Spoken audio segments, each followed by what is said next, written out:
All right, everybody, welcome back to the Shaw and Steele Show. As you know, last night they released the first initial college football playoff bracket in the college football playoff rankings. So, with that being said, we're going to give our recap of this and kind of go over everything. Steele Chambers, how you doing, man? I'm doing good. I wish it was a little crazier, man. Yeah, so let's go ahead and bring this up on the stage here. Yep. Let's just look at it now. Steele, when you look at this top 25, looking at the top 25 first, what jumps off to you? What stands out? Nothing crazy really stands out. There's a few places where I can see you can make arguments. The big one that they were talking about last night was that top three, where you had Ohio State and Indiana getting in at 1 and 2 above an 8-0 or 8-0, 9-0 Texas A&M in the SEC, which I question that a little bit. I think Ohio State gets the edge over both of them because the eye test, they look great on both offense and defense. And they said that Indiana got in at number 2 because they had a better defense than Texas A&M. But I feel like this Texas A&M team, they've got a harder schedule than Indiana and Ohio State. Yeah. But as far as comparing them to Indiana, I would have them above them as far as just the eye test because they've got a defense that's getting a lot better. They've got an electric offense. I would have put them at number 2.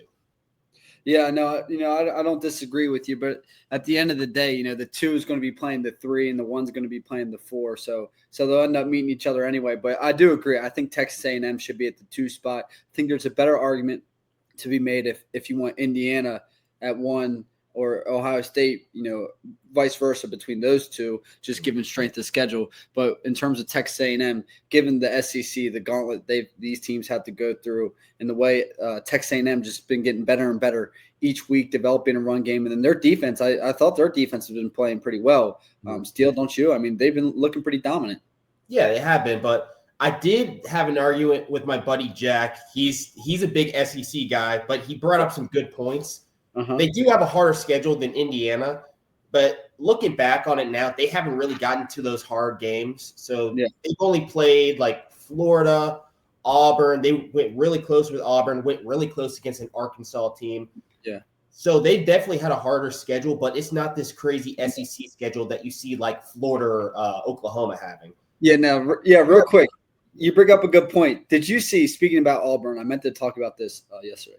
Auburn's like one of 4 teams maybe who have given up, less than 24 points a game, but they're like 4 and 5 or something. So that's pretty wild. So, Auburn's definitely played teams tight, but I agree. But listen, this is setting up perfect because the first 2 out is Texas and Oklahoma, and Texas, they got everything right in front of them, and Texas plays Texas A&M. So if A&M goes out and wins that game, then they're definitely going to be at the 2 hole, maybe even the 1 hole. But if they go out there and lose, Texas is going to be right in there. Now, Texas can get in there. Oklahoma still has everything in front of them. Yeah. I mean, this is just the field for this year is so big because you go all the way down to 21. Let me bring this back all the way down to 21. You've got Michigan at 21. They only have 2 losses. Only one of those was against another Big Ten team. So if they win out, find a way to get a win against the number 1 team in Columbus, they can still get in. USC, they can get a solid win over Oregon. And if they win out, they could get in. They're talking about Pitt possibly being able to mix things up in the ACC. Yeah, Pitt plays Notre Dame. There's this weekend, which we're gonna recap or preview these games. But this weekend is going to be a huge week because you got Pitt playing Notre Dame, Oregon going to Iowa, which we all know how that could go, playing at Iowa, and then the third one I got was BYU plays Texas Tech, right? Texas Tech. That's probably the biggest game of the week in Lubbock. So I think this is a great starting point when you look at the playoffs, initial playoff rankings. I think they did a fine job, and I think next weekend is when we'll really start to see things shake up and take place. Now, with that being said, I do want to bring up the initial bracket here and just look at it. How would you see this going? If the season ended today, how would you see this playoff bracket going? Well, shit, man. I want to ask you a different question. I want to bring up a different point here. I mean, that was my little segment for you. We were going to do a whole scenario. You were going to predict. We'll do that. Okay, but listen, I do want to bring up something. Okay. 8 weeks ago, or not 8 weeks ago, 2 weeks ago, week 8. This was us right here. This was us right here. Okay. This was us. I just want to bring this up. I'm not all that mad at this. I'm not all that mad at it either. We both have Texas A&M pretty low, but this was before they kind of stomped LSU. But the one I want to talk about here is the Notre Dame Fighting Irish. I have a question about that actually for you. Go ahead, ask the question. So you saw they made sure to make head-to-head games a big factor in this whole ranking thing. Like you saw, Texas was over Oklahoma. The Alabama, Georgia, Ole Miss, those all were kind of in order in how they lost to one another. Yeah. Notre Dame and Miami, same record. Miami has the edge over them in head-to-head, but they are 8 spots down. I think it's a good move. I think they know which team is the hot team right now, and Miami does not look like they did whenever they beat Notre Dame. But I've heard some people arguing about that, so just kind of give me your thoughts on that one. Yeah, I think it's such an obvious trend that Notre Dame is trending in the right direction and Miami is trending in the wrong direction. And plus, with you brought this up on the recap show. When you look at kind of Beck's whole demeanor and kind of attitude, I think they look at all this stuff. So they're probably questioning the culture over there. You lose to SMU, who's not a bad football team, but still had like 2 or 3 losses. I think it's just it's not like Texas and Oklahoma where they're both been battling every single week and they're both kind of sitting right in the same spot, or some of those other head-to-heads that you mentioned. It's more so that it's more so that Notre Dame is obviously getting better and better and bigger. Now, they struggled in the first half with Boston College, but they ended up pulling away. Miami, they're struggling, and they're obvious trend up, obvious trend down. So I don't think, both 2 losses, but Miami does not look good. And I think that's obvious to everybody. So that's kind of my answer on that one. Yeah, I like that a lot because Notre Dame definitely trending in the right direction. They might not be playing the best teams, but they're going out there and winning games handily. Miami, Georgia dodged a bullet with Beck. We were complimenting him the first 2 months, saying how great he's looked. And then as soon as shit hit the fan, you see that old Beck from Georgia sort of seep in. Yeah, and we're not even talking about necessarily on the field. No, he's talented as shit. But mentally, he's not a leader for any team. He's not a leader. He's not a leader. He doesn't have a good attitude, and it is disappointing because it did look like he was really meshing well and really leading these guys. And especially at a place like Miami, as a quarterback, you have to be a great leader. Miami, they got some great athletes, but some of them can be a little wild. You need somebody to tame that kind of culture and make sure it's on the right track. And I think Beck is not proving that he can do that. Okay, let me pull this up right back up and see if I'm missing anything here. Notre Dame at BYU would be a sick matchup. That'd be awesome. That would be insane in Provo. They got the Fighting Mitchell Mountains on the road to Ole Miss. Mitchell would need to have like 7 strip sacks. Yeah, I see 2 good games in that first. Which ones? Oregon, Texas Tech would be a really good game. Notre Dame, BYU. Memphis, they need to give up on Group of 5. That's now just becoming a bye week.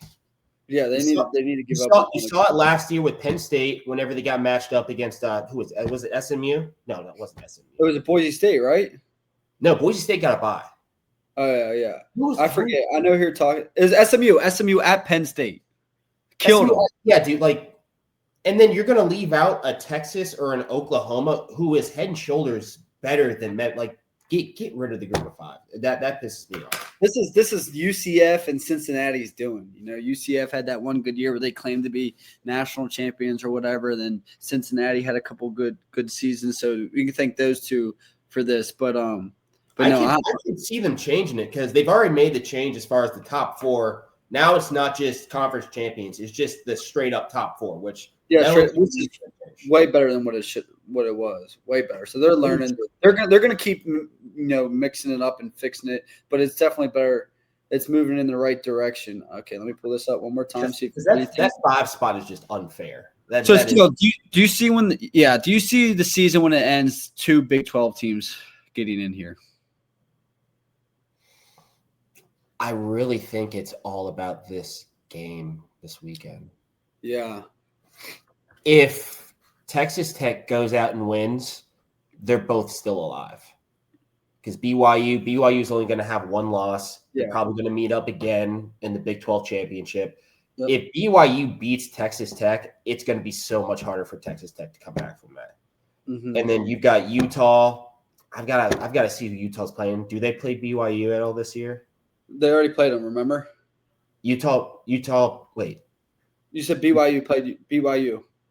No, I thought Utah played Texas Tech. No, Utah played BYU, both of them, and lost to both of them. They have? Oh, yeah, dude. Remember the Holy War, brother. Man, that CTE is kicking in crazy for you, man. The Holy War. Yeah, then I thought Utah could get in. If they've got straight-up losses to both of them, then I don't know about that. Yeah. And then the conference I want to talk about now. ACC? The ACC. If I had to pick a team right now. In my perfect world, right now, no ACC team gets in.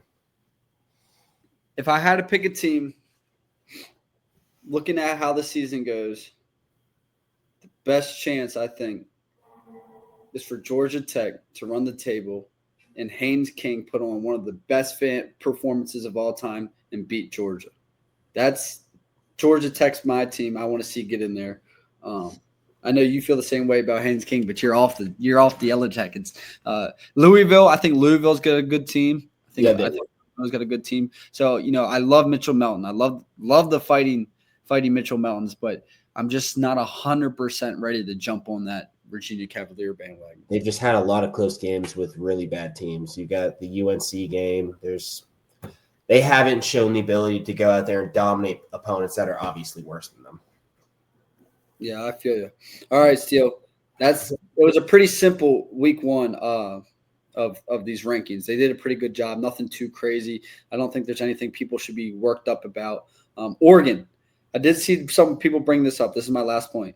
Oregon, should they be in the top 10? Yeah, they got moved down 3 spots. They talked about them a lot on the show. They weren't focused on their schedule because looking back, their schedule's really shit. Their best win so far is against Northwestern. Yeah. That's not good. No. But for them, they kind of took into account the kind of players they had. They watched the film. They saw guys like Dante Moore. They're a talented team, and they understand that. So they put them at that 9 spot. They bumped them down because of that strength of schedule, but they still gave them the benefit of the doubt, kept them in the top 10. So the Big Ten's not looking good, man. That bottom tier, they provide nothing for the top tier that's getting wins against them. Yeah, it's they're not doing those top teams any favors, to be honest with you. Yeah, so I think overall, I'm a Big Ten guy. I know you're a Big Ten guy for the most part. Overall, I think the Big Ten in the last couple of years has been the better conference. But I think this year, definitely when you look at the whole top to bottom, the SEC has just been a challenge. So also playing in the Y, Texas A&M should be at that 2 spot at least. All right, Steele, anything else with this recap, man? No, that's all I got, man. That's all you got? That's all I got. All right. That was a good one. Okay, next week we'll do it again. All right. Hold on. Oh shit, it is weekly.